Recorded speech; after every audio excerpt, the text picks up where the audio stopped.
Breaking news tonight, 700 flights already canceled for tomorrow, and that number is expected to keep going up.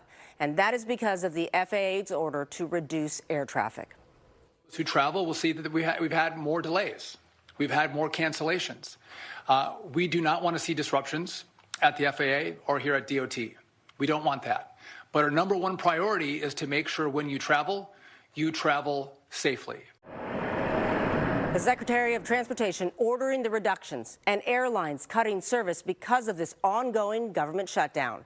Today, we have learned that 2 Bay Area airports will be impacted by the FAA's order to cut hundreds of flights at the nation's busiest airports.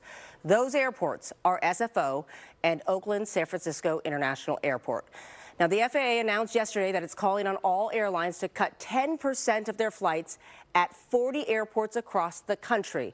A map from the Associated Press shows the airports which are part of that list, which include major hubs such as Atlanta, Chicago, Dallas, and Los Angeles. Now, KTVU's Jesse Gary live at SFO with more on that impact and the reason behind that reduction. Jesse? Claudine, good evening to you as you hear the roar of jet engines just behind our camera position. Here at SFO, we have learned that 19 departures and 17 arrivals have already been canceled because of this shutdown, and across the bay in Oakland, it's 5 and 5 of each, as the flying public losing confidence they could get from here to there and back without major flight delays. The normally hectic crush at SFO Thursday evening seeing a calm before a government-imposed slowdown. A little worried about making our connection in LAX. Fortunately, we're leaving today and not tomorrow. Friday sees the FAA ordering 40 high-volume airports across the country, including SFO, LAX, and Oakland's airport, for reduced flights, first by 4% and gradually to 10%. A 10% reduction might sound small, but in aviation, that is huge. It is significant. The move comes as the country remains mired in the longest government shutdown on record. The result, flyers head on a vacation, unsure if the return will be as carefree as the departure. The worst case scenario, I'm stuck in Rome. The workplace. Sorry to my employer.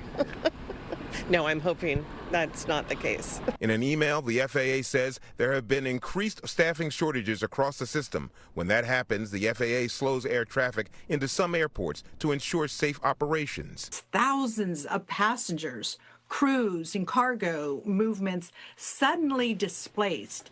When you pull out even the smallest slice of capacity, delays are going to cascade across the entire national network. Oakland International Airport managers say as we wait for more information from the FAA, Oak will continue to operate at full staffing levels while also preparing for any changes to operations. SFO officials say each airline will determine how to comply with the FAA order, and we know they will make every effort to proactively notify their affected customers. The only time we had problems is when we went from SFO to Boston, and we 30 people almost missed their connecting flight. Starting Friday and continuing into the holiday travel season, stories of missed flights, frustration, and delays could mount as the deepening political divide begins to make everywhere almost as dysfunctional as Washington itself. I hope everybody can figure it out soon.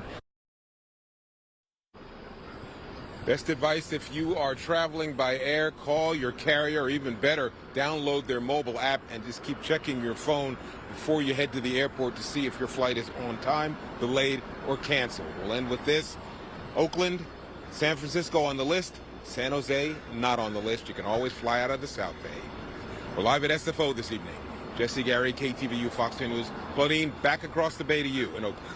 Of course, it always depends on where you're flying to, though, Jesse, because even if you're flying out of San Jose, you might be flying to an affected airport. I think I've seen people also wondering how early to get there, because I've seen so many lines at airports, and it becomes hard to really figure out any part of your trip.